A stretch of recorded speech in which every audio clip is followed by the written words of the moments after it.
Well, it certainly helps to have the experience as an owner. Is that something that you are interested in doing in your own future, owning a franchise of your own? Absolutely. I think it's just a matter of time at this point. It's always kind of, as I work with candidates myself, it's getting my wife on board too. So it's, with us, it was house, family, now second house at this point. But then after that's all kind of said and done, I think that's going to be the next business venture for me. I'd love to continue my career as a development director, but also have something on the side too, which would be ownership. I think it's about time as I get closer into my 40s.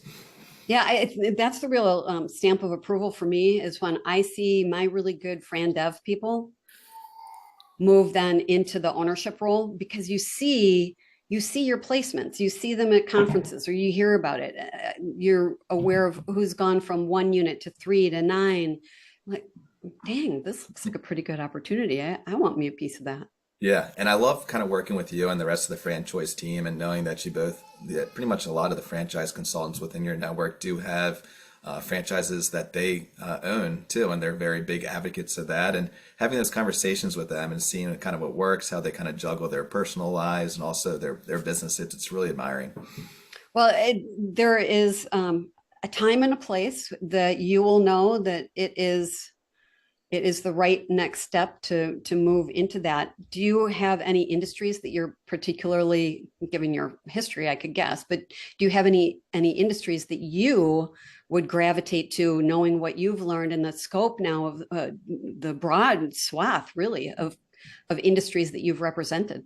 Yeah, good question. So it's probably counterintuitive, but I myself, I'd probably stay as far away from food as I possibly could. So Oh, really? it just because I mean, look, I love food. I'm very grateful for everything, all the doors that it opened. But sometimes the margins are pretty small depending on what industry that is, with whether it's brick and mortar or if it's kind of like a food truck concept.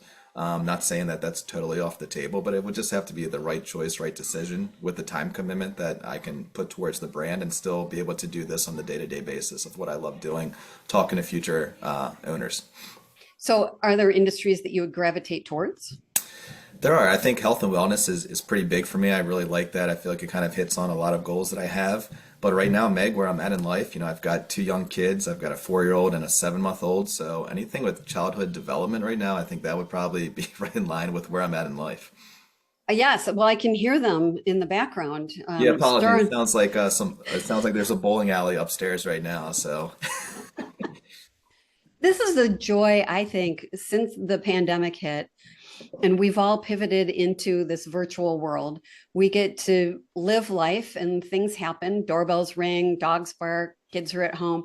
This is, to me, the biggest benefit that has hit us as business owners is the right to work from home and how highly qualified we are to do that, where pre-pandemic bosses just didn't give us the right. faith that we could stay focused and have life. Your kids are there.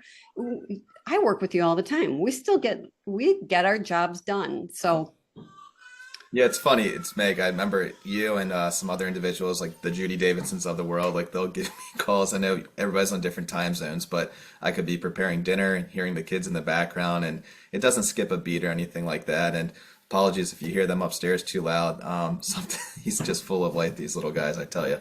But it's definitely reassuring that, post pandemic, like it opens a whole nother level of possibilities. Like I'm able to go on doctor's appointments with my wife in tow, and it's good. It's reassuring that I can kind of have a good work-life balance to do that. yep.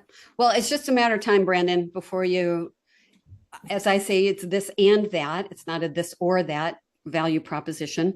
Franchise ownership is waiting for you, and you'll do it when the time is right. But I have so appreciated working with you this year. You know that we've got that franchise consultant choice award that comes up once a year, and I really appreciate the values that you bring and the integrity, as well as absolute communication that we have. It is invaluable. I've taken calls out on the prairie when I'm out walking the dogs. So when I get an incoming call from you, I know it's going to be a quality conversation. And I appreciate that about working with you. So thank you so much for joining me on the show today. This has been enlightening for me. and I think I know you fairly well, but you gave me a couple of really good insights here that were unexpected. And it's just a pleasure to have you on the show. So thank you. Awesome, Meg. I really appreciate it. Thanks for your listeners, and thank you for your partnership too. I've really enjoyed getting to know you over the course of the last year. I think we work very well together, Yep. and I think we're both doing it for the higher cause of awarding franchise ownership to the next generation. And I love what I do on the day-to-day basis. So looking to continue that partnership in 2025. Well, I'll keep finding the right candidates for you. And I enjoy working with you, but you got to have the right candidate. So I'll keep sending them along as I get them. Sounds good to me. All right. Thanks. Thanks, Meg.